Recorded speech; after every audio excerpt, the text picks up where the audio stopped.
मन की बात के विच देश का प्रधानमंत्री गल करदा है कि हमारे देश का किसान जहां चाहे वहां जाकर अपनी फसल बेच सकता है। तुसी खोटे हो, तुसी बेईमान हो, तुसी बहुकौमी कंपनियां दे दलाल हो। कहंदे असीं प्राइवेट मंडी लेके आ रहे हैं, किसानां नूं माला माल कर देंगे। सरकारी हस्पतालों दे विच कबूतर गुड़क रहे हैं, सरकारी स्कूलों का क्या हशर है, सरकारी ट्रांसपोर्ट का क्या हशर है। यही हशर दोस्तों थोड़ी इस मंडी का, थोड़े इस खेती के सिस्टम का सरकार करन जा रही है। परम सत्कारयोग स्टेज के सामने सजे मेरे किसान वीर, नौजवान वीर, मेरिया माता, मेरिया भैणां, फतेह अर्ज करो वाहिगुरू जी का खालसा वाहिगुरू जी की फतेह। पहला हुक्म होया, दो चार नारे ला के आवाज़ बुलंद करियो। संयुक्त किसान मोर्चा जिंदाबाद, किसान मजदूर एकता जिंदाबाद, तिन्ने काले कानून रद्द करो,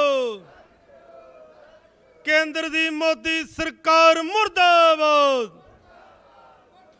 कारपोरेट घराणा दी दलाल सरकार मुर्दाबाद, संयुक्त किसान मोर्चा जिंदाबाद। बहुत बहुत धन्यवाद। समा सीमित है, मैं अपनी गल शुरू करा।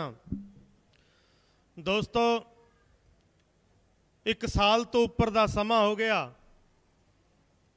आपां सारे ये जो देश भर के किरती लोगों की लड़ाई है उन्होंने लड़न लई डटे हुए हैं।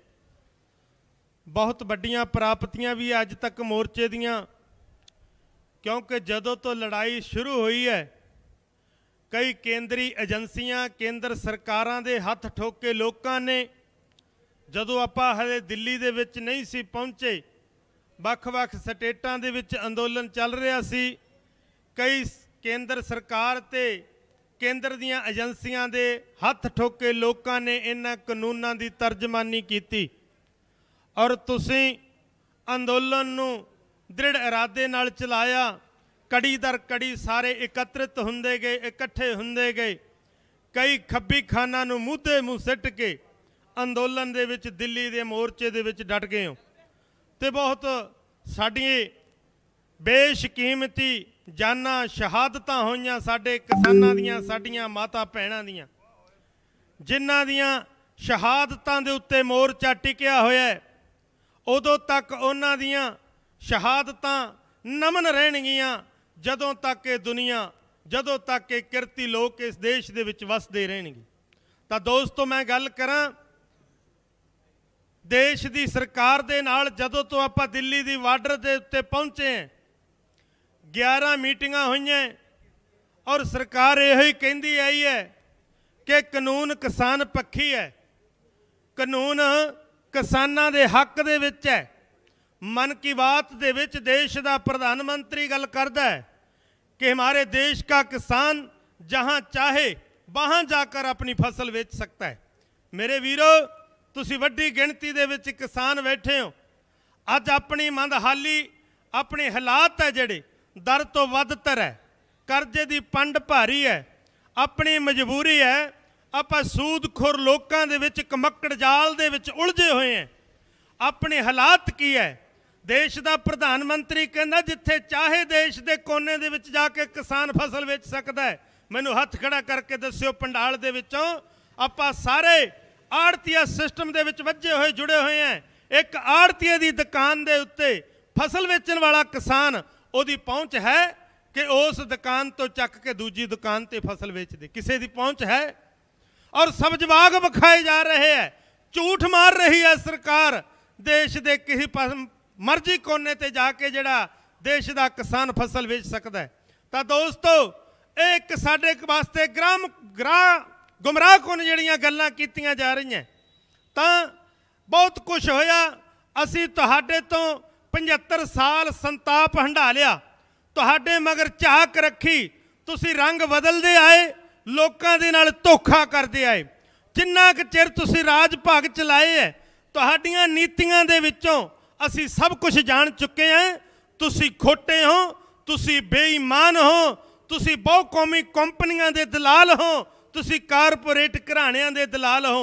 ਕਹਿੰਦੇ ਅਸੀਂ ਪ੍ਰਾਈਵੇਟ ਮੰਡੀ ਲੈ ਕੇ ਆ ਰਹੇ ਹਾਂ, ਕਿਸਾਨਾਂ ਨੂੰ ਮਾਲਾ ਮਾਲ ਕਰ ਦਿਆਂਗੇ। ਅਸੀਂ ਪੁੱਛਣਾ ਚਾਹੁੰਦੇ ਹਾਂ, ਤੁਸੀਂ 75 ਸਾਲ ਰਾਜ ਕੀਤਾ ਦੇਸ਼ ਦੇ ਉੱਤੇ, ਵੱਖ-ਵੱਖ ਰੰਗਾਂ 'ਚ ਰਾਜ ਕੀਤਾ, और ਤੁਸੀਂ ਜਿਹੜੇ ਪਾਸੇ ਸਰਕਾਰੀ ਅਦਾਰਿਆਂ ਦੇ ਬਰਾਬਰ ਪ੍ਰਾਈਵੇਟ ਅਦਾਰੇ ਲਿਆ ਖੜੇ ਕੀਤੇ, उजाड़ के रखते तुसी सरकारी अदारे।